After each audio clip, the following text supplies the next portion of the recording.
The author writes, "News of this came to the ears of the church in Jerusalem, and they sent Barnabas to Antioch. When he came and saw the grace of God, he rejoiced, and he exhorted them all to remain faithful to the Lord with steadfast devotion. For he was a good man, full of the Holy Spirit and of faith, and a great many people were brought to the Lord. Then Barnabas went to Tarsus to look for Saul, and when he had found him, he brought him to Antioch.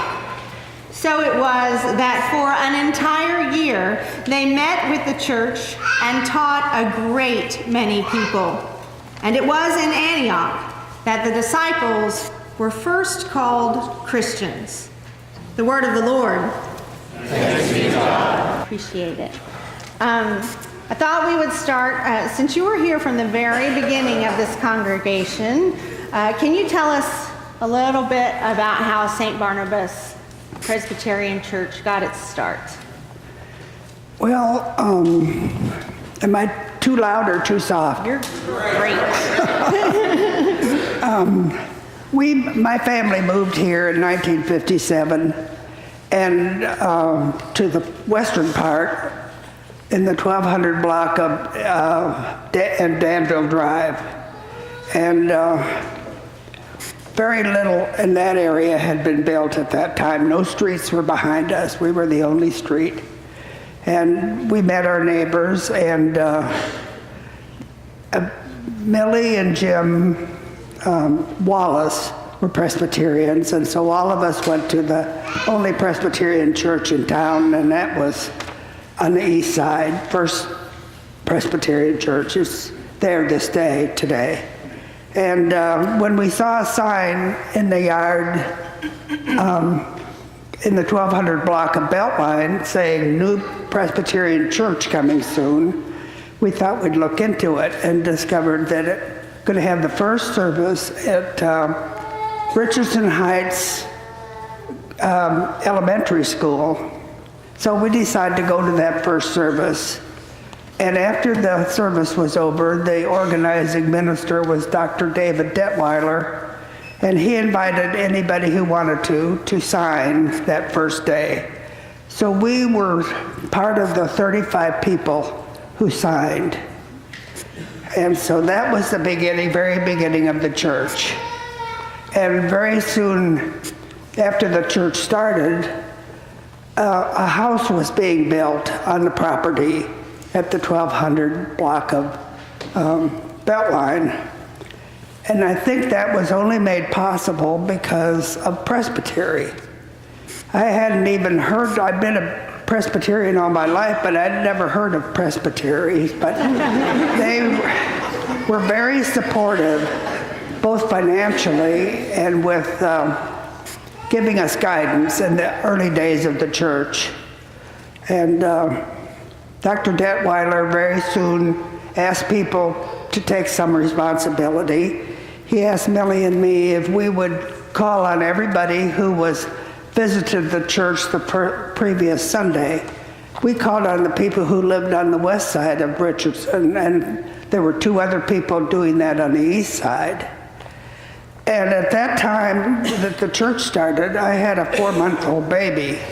So of course the baby would have to go with us. And in those days, there was no car seat rules or anything. So this baby was a lap baby. And I think the first strong bonding between members of the church was between my baby and Millie's lap.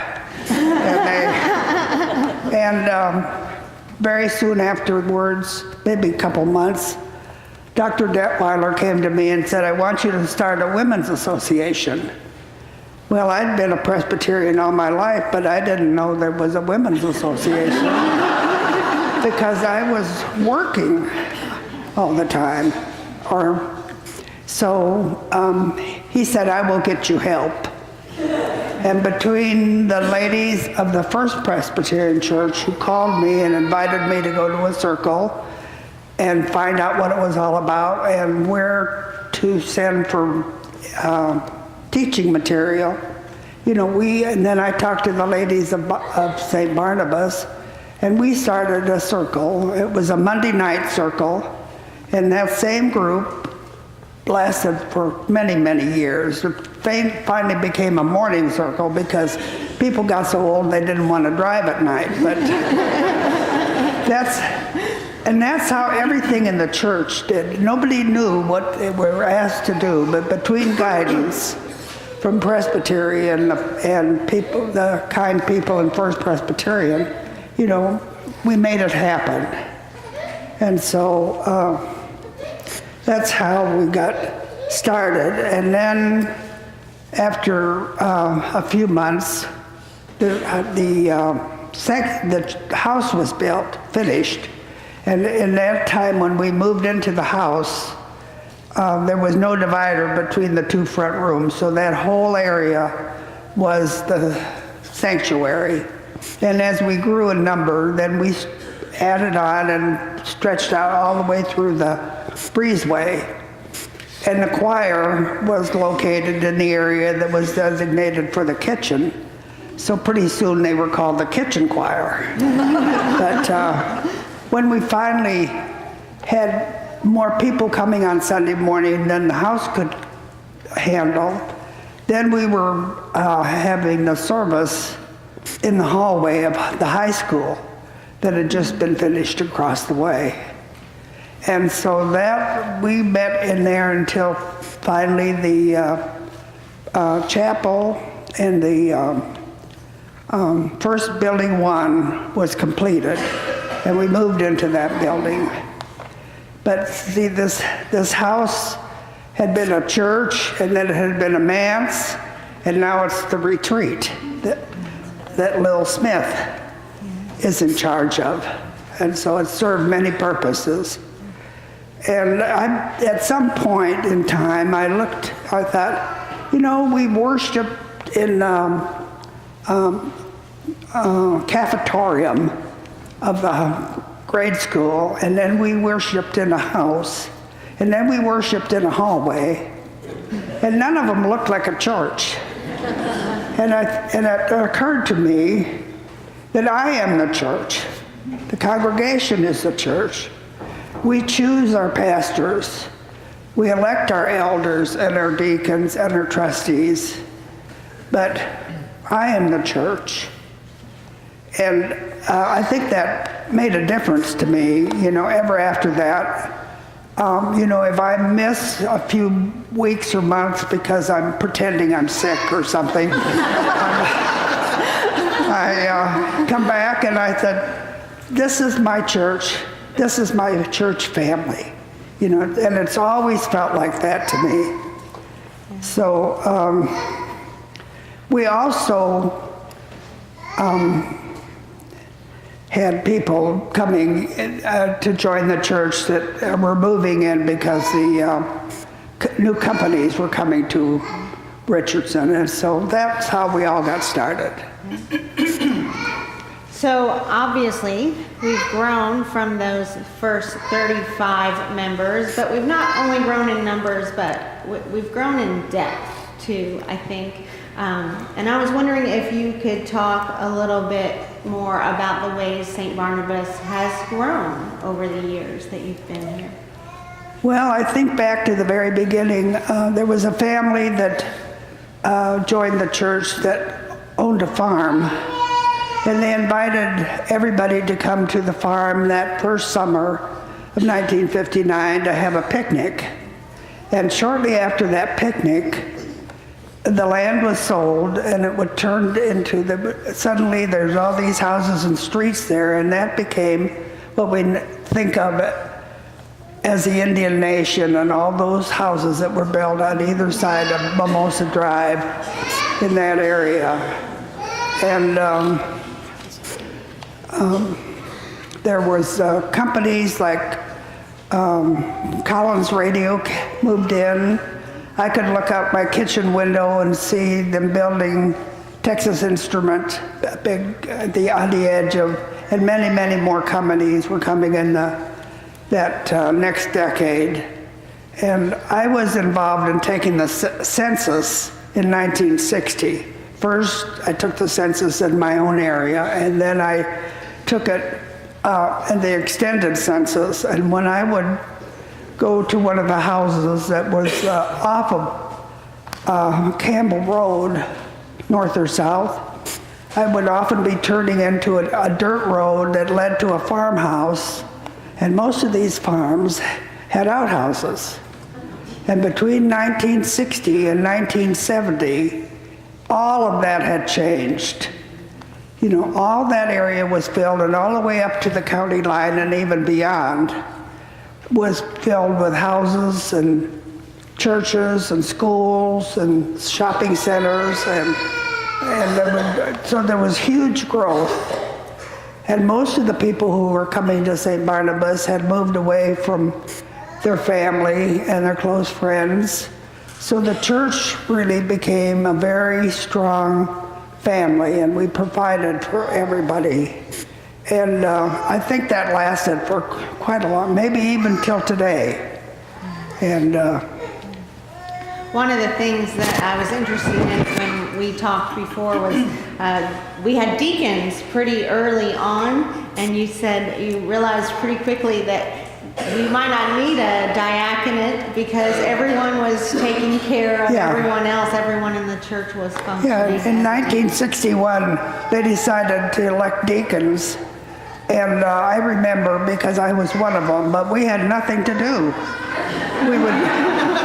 We would meet, and so when our term was up, they just didn't elect deacons anymore for quite a long time. And I don't know all the dates because that was John's job with all the decades and everything, but I knew that we didn't have them for quite a while. And we really took very good care of each other.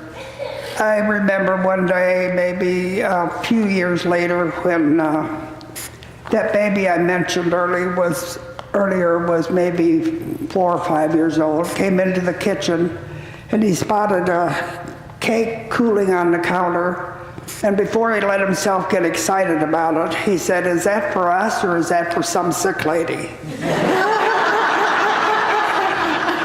And I think all of us have been, in one form or another, doing something for some sick lady or the equivalent ever since.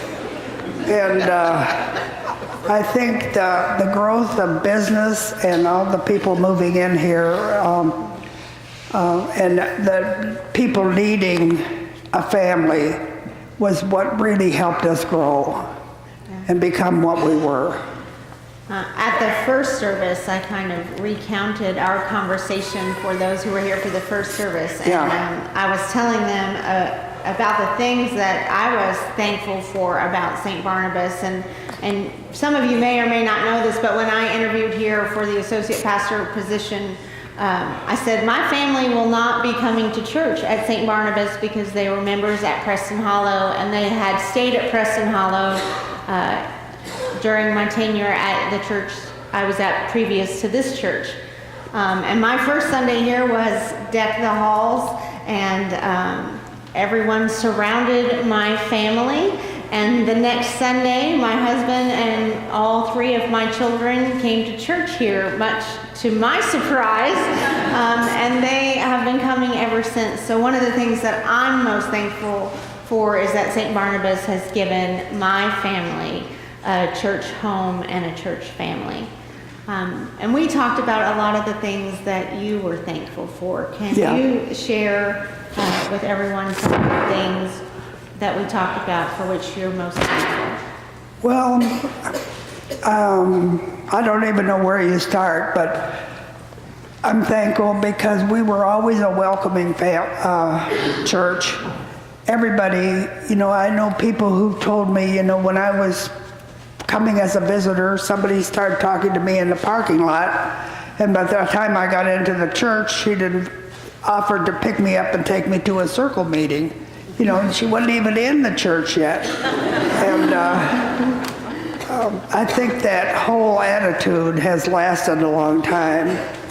I think anybody, rich or poor, old or young, everybody is welcome and always have been. And then, in the beginning, we took very good care of each other. But then we began all that outreach. I didn't realize that was all going to be listed in the bulletin and so forth. But all of that, not only what we did for the neighborhood when we had a garage sale or a health fair, but the way you bond with people is by working together. I started out helping with the garage sale by being supplies, but then finally I was part of the room where we had all the bed linens and all the towels and all that stuff. Well, the same people volunteered every year and were in that room. Now they're my best friends, and everything that you did, you became a best friend.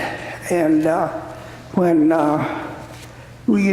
are a lot of things that we did as friends than part of the church, but there were other things that we did as individuals that were outreach too. I remember several years ago when Russian Ridenauer and I delivered Meals on Wheels. And we did that for a number of years, and then we both had medical issues, so we couldn't do it anymore. And I asked her a couple or 3 months ago, I said, "Gretchen, do you think we should start delivering Meals on Wheels again?"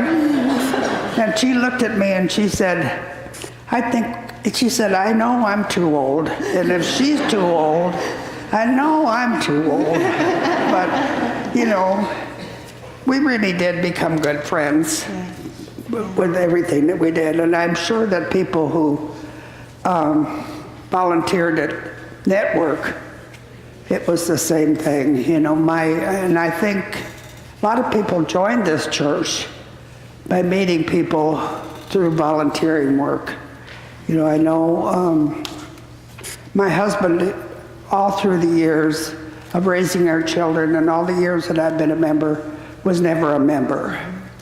And then he started volunteering at Network, and he was, the person he was under to begin with was Jim McLean. And he came home one day and he said, "Jim McLean is the kindest, most caring person I've ever met." And the next thing I know, my husband had decided, after all these years, to join the church. Not because of you, but because of Jim. No.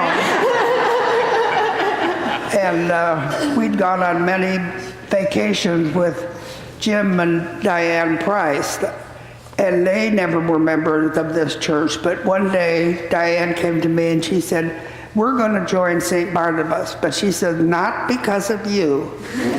She said, "Because of Tom," because she was on some board at Network, and she just thought Tom was the greatest. So they joined the church too, but not because of me.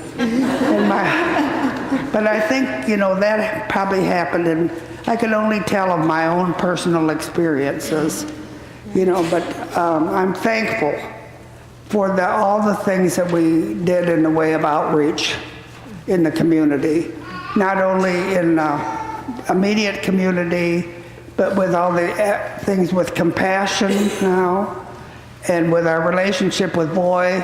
You can't get more worldwide than having a important relationship with a church and a school in Boy. In Boy, Kenya. Yes. Yep. So I promised you when I asked you to speak today that I wouldn't make you stay up here too long.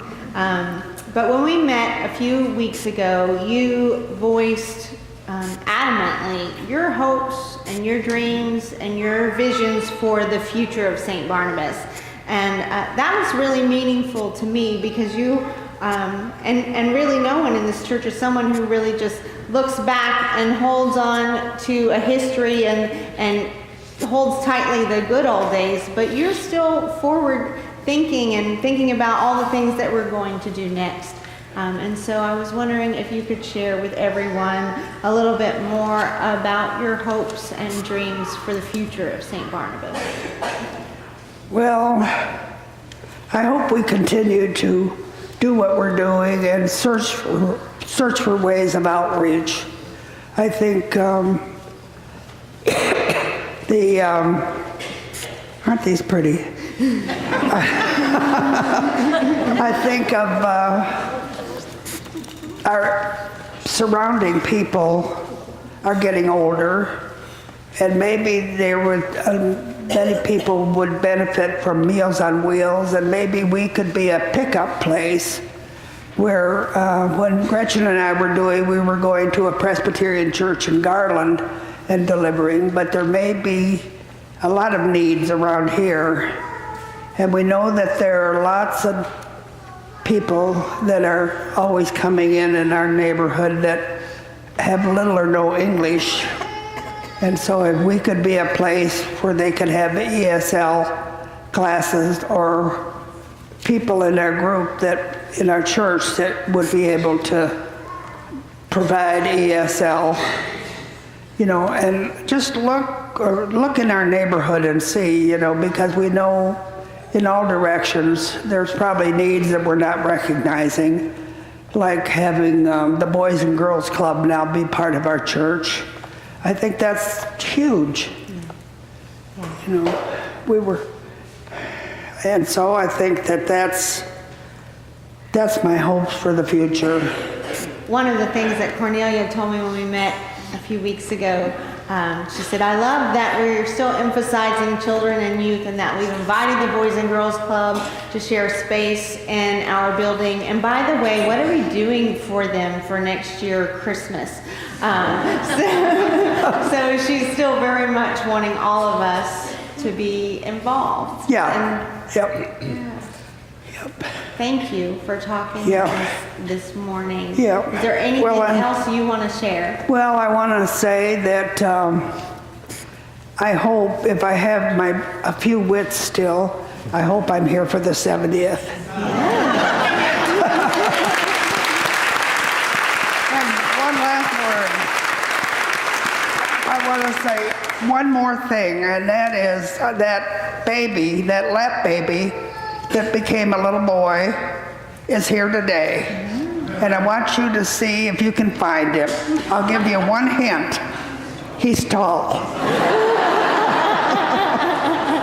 And that's all I have to say. Thank you. To God be the glory. Thank you.